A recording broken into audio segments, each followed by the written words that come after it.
আজকের আমরা শিখব যে কিভাবে বিয়োগ করতে হয়। আর একটা দেখি, এটা আমরা করব হচ্ছে অক্টালে। কি করব? অক্টালে। অক্টালের ভিত্তি কত? 8। এখানে উপরের সংখ্যা আছে ছোট, নিচের সংখ্যা আছে বড়। তাই আমরা যেহেতু অক্টালে আছি, অক্টালের বিয়োগটা করব। সেক্ষেত্রে এই উপরের সংখ্যার সাথে 8 যোগ হবে, যেহেতু আমরা অক্টালে আছি। তাহলে 6 আছে, কত হইলে 11 হবে? কারণ 8 আর 3 11।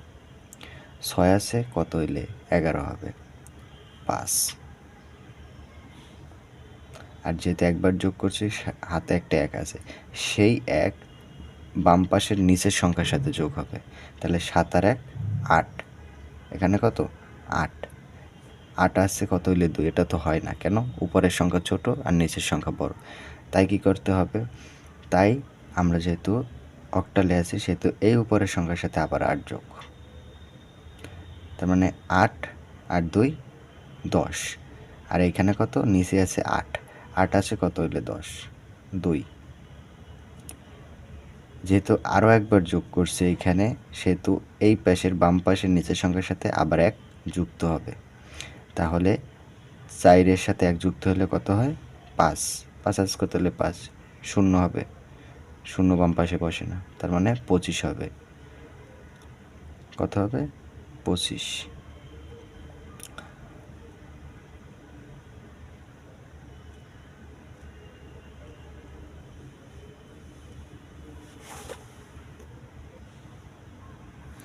এই যে এইটা দেখি, এটা করছি আমরা অক্টালে, আর এটা করবো আমরা দশমিকে। দশমিকটা কিভাবে আসবে? দশমিকটাও সেম। একটা যদি বুঝি সব বুঝতে পারবো। এইটা আছে দশমিকে। দশমিকে হচ্ছে, যেহেতু উপরের সংখ্যা ছোট আছে, তাই এখানে 10 যুক্ত করতে হবে। 13। 6 আছে, কত হইলে 13? 6 আছে, কত হইলে 13? কত? 7। আর যেহেতু একবার যোগ করছে এখানে, সেহেতু হাতে একটা 1 আছে, যেটা পরবর্তী নিচের সংখ্যার সাথে যোগ হবে। 7 আর 1 8। 7 আর 1 8। 8 আছে, কত হলে 2? হবে না। কেন? কারণ উপরের সংখ্যা ছোট, নিচের সংখ্যা বড় আছে। তাই এখানে 10 যোগ করতে হবে আবার। 10 আর 2 12। 8 আছে, কত হইলে 12? 8 আছে, কত হলে 12? 4। হাতে কত? 1। এই যে 1 যুক্ত করছে, এটা হচ্ছে হাতে 1। এটা বাম পাশের সংখ্যার সাথে আবার যুক্ত হবে। 4 আর 1 5। 5 5 0। 47। এটা হবে দশমিকে 47। 4 7। আর অক্টালে একই যদি করি, তাহলে অক্টালে হবে কত? 2 5। সে যদি আমরা হেক্সাডেসিমেলে করতাম, তাহলে কি হতো? তাহলে এখানে যেহেতু উপরের সংখ্যা ছোট আছে, আমরা হেক্সাডেসিমেলে আছি। হেক্সাডেসিমেলের ভিত্তি কত? 16।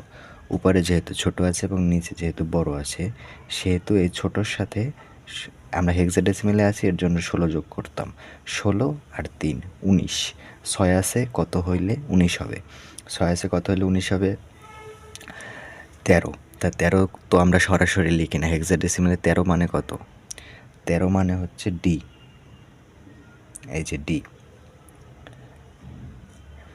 ডি।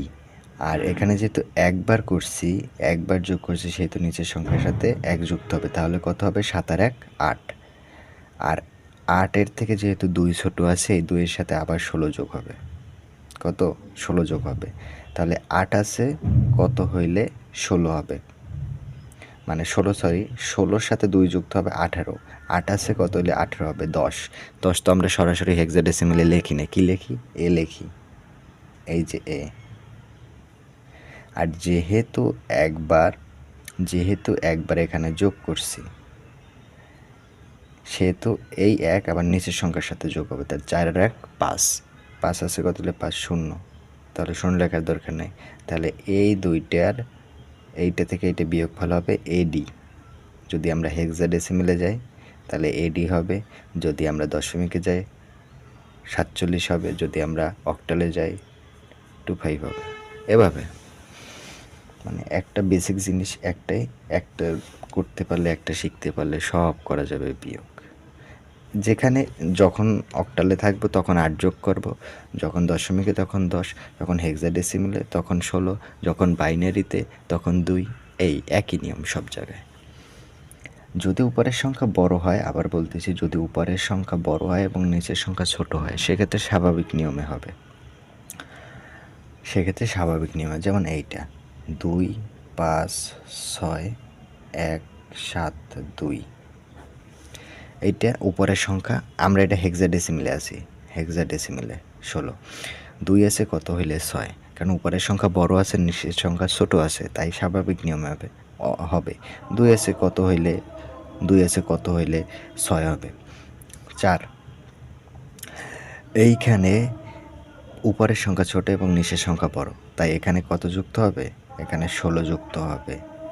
তাহলে 16 আর 5 21, কত হয়? 21। 7 আছে কত হইলে 21 হবে? 7 আছে কত হইলে 21 হবে? 14। 7 আছে কত হইলে 21 হবে? 11 আর 3 14। তো 14 তো আমরা সরাসরি লিখি না, কি লিখি? লিখি। 14 তো আমরা কি লিখি? লিখি, এই আর যেহেতু একবার যোগ করছি হাতে 1, সেহেতু এই বাম পাশের সংখ্যার সাথে 1 বসে যাবে। তাহলে 1 আর 1 2, 2 2 0, তার মানে বাম পাশে 0 বসে না। হ্যাঁ, 4, 4 হবে। এইটার বিয়োগফল হবে 4। এভাবে একটা করতে পারলে সব সোজা।